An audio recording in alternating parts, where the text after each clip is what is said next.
rapport entre organisation syntaxique et fonctionnement du système que l'on peut situer l'interprétation du symptôme de saturation syntaxique.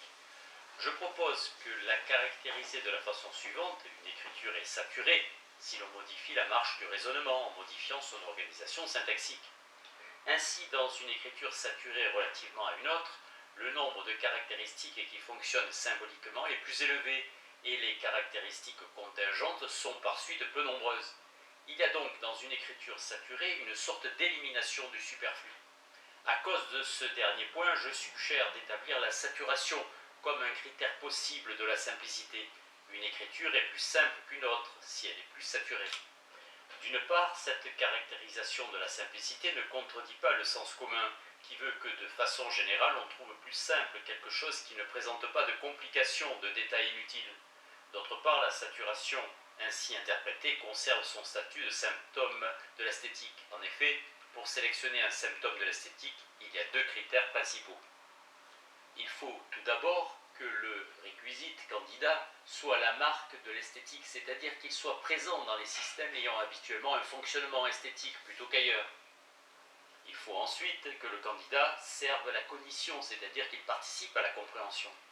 Or, la majeure partie des procédés mathématiques qui sont habituellement qualifiés d'esthétiques relèvent d'un processus qui vise la saturation, et la saturation dans l'interprétation que j'en propose participe à la compréhension en tant qu'aptitude, puisque la compétence qu'elle requiert repose sur une grande faculté de discrimination. Ainsi interprétée, la saturation rend compte d'un processus méthodologique opérant dans les mathématiques, qui est fréquemment appelée la méthode du sculpteur. Quinet mentionne une démarche similaire.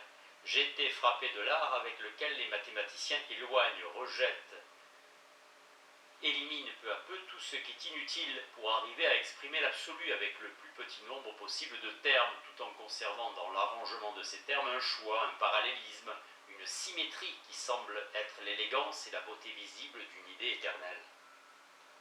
Le Lyonnais, les grands courants de la pensée mathématique. Saturation et densité. Pour des besoins de clarté de cet exposé, je dois respecter une présentation linéaire des symptômes, et cet artifice peut laisser supposer une certaine indépendance entre les symptômes. Cela étant, il me faut souligner que la pertinence de l'outil Goodmanien se révèle principalement à la mesure de l'interaction des symptômes entre eux, et non à leur présence individuelle, même simultanée. Ainsi, j'ai pu montrer par exemple que le statut de symptôme de l'esthétique accordé à la saturation est d'autant plus saillant lorsque cette dernière se combine avec la densité sémantique. Le symptôme de densité sémantique caractérise les systèmes qui possèdent une multitude de caractères avec des classes de concordance ordonnées de façon telle qu'entre deux quelconques il en existe toujours une troisième. À grands traits, la densité sémantique caractérise les systèmes dans lesquels la latitude d'interprétation est très large. Cette latitude étant conséquente au chevauchement catégoriel qu'implique la densité sémantique est inhérente à tous les systèmes linguistiques, néanmoins elle y est parfois contingente. Les mathématiques, si elles ne se réduisent pas strictement à un système linguistique, ne sont pas non plus complètement étrangères à ce type de système, et en tant que telles, elles sont sémantiquement denses. Je défends l'idée selon laquelle la densité en mathématiques n'en est en aucune manière contingente, au contraire, son exploitation est constitutive. Poincaré définit les mathématiques comme étant l'art de nommer du même nom des objets différents. Cette activité se traduit en fait dans une terminologie goodmanienne par une exploitation de la densité sémantique des mathématiques. En effet, dans un système sémantiquement dense, on peut raffiner indéfiniment l'interprétation d'un caractère en tant que représentation d'une classe de concordance particulière. C'est précisément la richesse du tissu symbolique qui va permettre, par le biais de l'exemplification, de relier entre eux des objets extrêmement différents. Pour comprendre ce dernier point, je rappelle que l'exemplification rapporte un objet à l'ensemble des choses qui appartiennent au domaine de l'étiquette exemplifiée. Ainsi, l'exemplification elle-même dépend en amont d'une exploitation de la densité sémantique des mathématiques, et elle est rendue possible en aval par un processus de saturation. Finalement, je voudrais proposer quelques réflexions qui portent directement sur l'ambition générale de ce livre, le fait de souligner la porosité des frontières entre science et art est particulièrement intéressant dès lors que cela permet d'en tirer des conclusions dans un projet de rapprochement entre l'enseignement artistique et l'enseignement scientifique. Or, le fait d'avoir montré, comme j'espère l'avoir fait, que le fonctionnement symbolique des mathématiques requiert un versant esthétique, conduit à poser la question de la transmission ou de l'enseignement des mathématiques. Je propose donc de terminer par quelques réflexions sur l'éducation mathématique. Affirmer que le raisonnement mathématique nécessite un versant esthétique pour être efficace et surtout pour être compris sous-entend la nécessité de posséder les compétences appropriées ou tout au moins de travailler à les développer. Or, rien n'est moins sûr que l'enseignement classique des mathématiques s'attarde sur tout aspect relatif à la dimension esthétique de cette science. En fait, l'enseignement usuel des mathématiques en évacue précisément les aspects esthétiques. Sans rentrer dans les détails, une hypothèse plausible pour expliquer cela met en avant une tradition d'enseignement inscrite sous le dogme d'une science pure, qui tâche autant que possible d'écarter des mathématiques tout élément dont la logique standard ne pourrait rendre compte. Si la thèse générale selon laquelle l'esthétique des mathématiques est nécessaire à leur compréhension est correcte, ne peut-on pas voir là une explication au fait qu'une grande partie des élèves ou étudiants y restent hermétiques, puisque l'enseignement qu'ils en reçoivent ne permet pas d'exercer les compétences particulières et appropriées au fonctionnement esthétique. Mon hypothèse de travail est la suivante. Les résultats obtenus par le biais de la confrontation entre la théorie de Goodman et les mathématiques doivent permettre de réenvisager la question de la bonne transmission des mathématiques. La démarche que je propose est inspirée par une large mesure par le projet zéro de Goodman. Je rappelle que le projet zéro vise une éducation esthétique dans les domaines artistiques. Il a pour cadre théorique la théorie des symboles exposée dans le langage de l'art, et son approche générale est la suivante. L'usage de systèmes symboliques, l'interprétation, l'application, l'invention, la révision est impliqué dans de nombreux aspects de la connaissance, de l'action et de la compréhension dans les arts, les sciences et la vie en général. De tels systèmes symboliques peuvent être classés en espèces en fonction de certaines caractéristiques significatives. En identifiant les espèces de systèmes symboliques en jeu dans une phase donnée d'une activité artistique particulière, nous avons gagné certains indices concernant les capacités requises, aussi bien que les manières de discerner et de développer ces capacités. Il me semble ainsi envisageable de mener un projet similaire dans le domaine mathématique, à partir d'indices concernant les caractéristiques syntaxiques et sémantiques significatives en jeu dans le fonctionnement de divers systèmes symboliques mathématiques, et autant de manières de circonscrire les capacités requises pour les différents types de fonctionnement. Peter Lamarck, littérature et vérité, quels sont les vrais problèmes? Le problème que je souhaite examiner peut être formulé de manière simple. La vérité est-elle une valeur fondamentale dans la littérature? Ce sujet de discussion est vaste, ancien et familier, et je ne prétends pas pouvoir, comme par magie, le résoudre si rapidement. Ce que j'espère plutôt, c'est retracer la dialectique du débat, pour montrer au moins que les véritables points de tension ne sont pas toujours là où l'on croit, où on le croit. Le plus surprenant dans ce débat, c'est qu'il puisse y avoir des positions très fortement ancrées dans les camps en faveur et contre la vérité. Sur quoi reposent les désaccords? Est-ce que ce sont des désaccords profonds ou bien simplement terminologiques? Si ce sont des désaccords profonds, sont-ils de nature conceptuelle? Portent-ils sur des concepts de vérité ou de littérature? Ne portent-ils pas plutôt sur les valeurs ou les priorités données à certains types de valeurs? Ou bien, peut-être ont-ils un autre objet, comme la nature de la critique littéraire ou celle des pratiques de lecture? Mettons tout de suite carte sur table. Je soutiens que ce que certains considèrent être une position anormale. D'un côté, j'appartiens au camp de ceux qui sont contre la vérité en donnant une réponse négative à la question de savoir si la vérité est une valeur littéraire fondamentale. D'un autre côté, je mets en avant une conception humaniste de la littérature, et je suis bien disposé à l'égard de plusieurs intuitions soutenues dans le camp de ceux qui sont en faveur de la vérité. Contrairement aux ironistes Rothschiildiens ou aux post-structuralistes, la vérité, considérée elle-même, ne me pose pas de problème.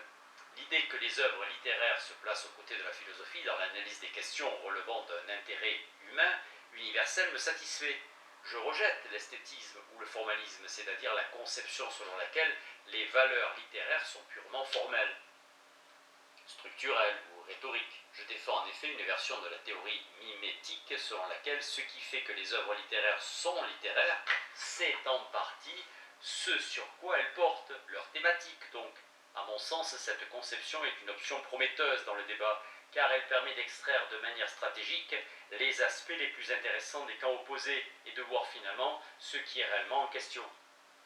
Commençons tout d'abord par la notion de littérature.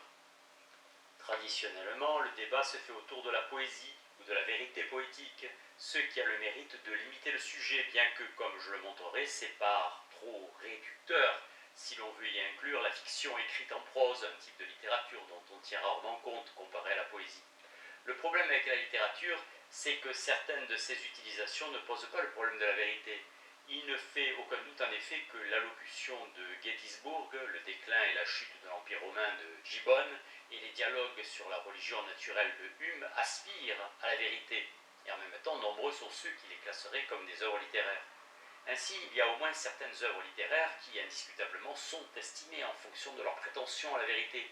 Pourtant, il ne suffit pas simplement de restreindre le problème à la littérature fictionnelle, car tout d'abord, les frontières entre la fiction et ce qui n'en relève pas ne sont pas toujours claires, et ensuite cela rend mal compte d'un paradigme littéraire, la poésie lyrique, qui ne peut pas être simplement classée comme fiction.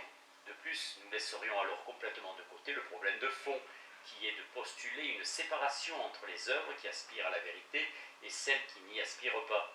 Il est préférable d'adopter une conception souple de l'extension de la notion de littérature et de se focaliser plutôt sur l'idée qu'on peut lire une œuvre comme de la littérature ou d'un point de vue littéraire. Il se pourrait qu'il n'y ait pas d'accord sur ce que cela implique exactement, mais au moins, il ne semble pas que cela doive engager à l'évaluation de la valeur de vérité des œuvres, même pour les instances dont l'assertion est le mode illocutoire. Les tenants du camp en faveur de la vérité ne pourraient-ils pas y réfléchir à deux fois avant de mettre l'accent sur le contenu de vérité de l'allocution de Gettysburg lorsque leur demande de l'évaluer d'un point de vue littéraire, car en quoi cette évaluation se distinguerait-elle de la perspective politique ou constitutionnelle? Inutile de dire que ces questions sont sujettes à controverse et qu'il n'y a pas d'accord général sur ce qui compte comme un point de vue littéraire. J'y reviendrai, mais le problème est plus large que celui d'une discussion sur la nature et les buts de la fiction, et il est différent. Évidemment, le deuxième aspect essentiel du débat concerne la vérité elle-même, mais ici encore il est possible de réunir les deux camps. Dans le camp en faveur de la vérité, beaucoup pensent que la vérité littéraire ou poétique est une espèce distincte de vérité. Mais plutôt que d'opposer les deux camps l'un à l'autre, on pourrait plutôt remarquer que dans le débat, ces désaccords s'avèrent seulement superficiels. Prenons par exemple Iris Murdoch, fervente partisane du camp en faveur de la vérité. Voilà ce qu'elle dit à propos de la vérité artistique ou poétique. La vérité est quelque chose que nous reconnaissons dans les œuvres d'art réussies, lorsque nous sommes amenés à une compréhension plus fine, plus détaillée, plus claire, plus exacte. Les bonnes œuvres d'art expliquent la vérité elle-même, en manifestant des connexions conceptuelles profondes. La vérité est clarification, justice et compassion. Elle écrit aussi que la vérité n'est pas un concept simple ou facile. Au sujet d'un artiste, la terminologie critique parle du mensonge en utilisant des termes tels que invraisemblable, sentimental, indulgent envers soi-même, banal, grotesque, tendancieux, pas clair, volontairement obscur, et ainsi de suite. L'aspect positif qui évite tout cela est une sorte de transcendance, la capacité à voir clairement les choses au-delà de soi, au-delà soi, et celle de les critiquer ou de les célébrer librement et de manière précise. Or, il n'est pas nécessaire pour le théoricien contre la vérité d'entrer en désaccord avec l'essentiel de cette idée. Les valeurs de clarté, de justice, de compassion et même de transcendance en littérature ne sont pas en cause. Seule la notion de vérité l'est. Ainsi, ce qui est mis en cause, ce sont les nombreuses autres manières de défendre la vérité poétique, telles que l'équation de la vérité avec la véracité, la vérisimilitude, l'intégrité, la sincérité ou encore l'authenticité. Si c'est ce qu'on entend par vérité, alors le débat s'éteint rapidement et sans plus de difficultés. Mais même ceux qui insistent sur l'idée que la vérité littéraire est comparable à la vérité philosophique ou scientifique et qui reconnaissent la nature propositionnelle d'une telle vérité n'ont pas besoin de s'opposer à toute conciliation. Comme nous le verrons, le tenant du camp contre la vérité n'a pas besoin de nier qu'il y a des vérités propositionnelles imminentes, même dans les œuvres les plus fictionnelles. Mais néanmoins persistent certaines questions importantes et difficiles, centrées autour de ce que j'appellerais le problème du contenu. Quel rôle la vérité joue-t-elle dans le contenu des œuvres littéraires ?